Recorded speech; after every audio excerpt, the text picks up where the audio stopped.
I was lead product owner for National Grid, having worked in e-commerce, web and software development for most of my career.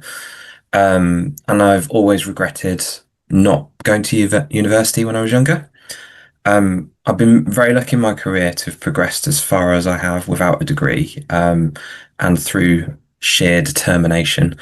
Um, so studying a computer science degree has always been on my mind, but due to time commitments and the requirements of having to attend university in person, it hasn't been something that's accessible to me. But since COVID, things have changed quite a lot. The world has become more remote, which means the ability to study remotely has become a possibility for me. I'd been applying for internal jobs at National Grid with a view to obtaining a more senior role. However, I was getting knocked back due to my lack of degree. So I figured now was as good a time as any to begin studying. And initially, I was only intending to use the degree for progression into a senior role, so like a product manager or higher. But I've thoroughly enjoyed the course content, and it's made me want to pursue a career in software development instead. The flexibilities enabled by studying part-time and remotely has enabled me to study when it suits me.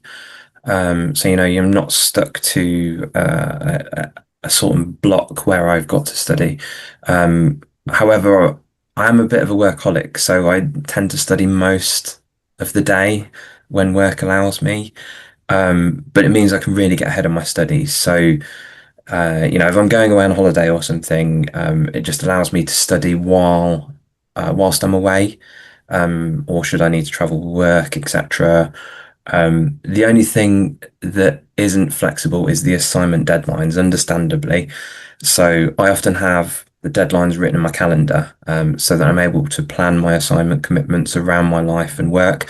And also, I'm very lucky because my current employer are very supportive of my degree and they give me time during the week to study. So I'm always conscious of the assignments coming up though, and make sure that I am ahead or I have time to be able to complete my assignment before the deadline's due. Because there's nothing worse than submitting your work with 15 minutes left before the deadline. So one of the main reasons I chose Aston University was because the course duration was shorter than some others. And after some research, finding that Aston was a very good university. I think it was in the top 15 for computer science as a subject when I applied. So something that has been really great about studying at Aston is how accessible everyone is. If I need to speak to my tutor, they respond very quickly. And just to big up the student success team, because they're also really great. They're always available should I need to ask any questions or they do put on some great webinars as well to help with your planning for your study schedule and other stuff like that.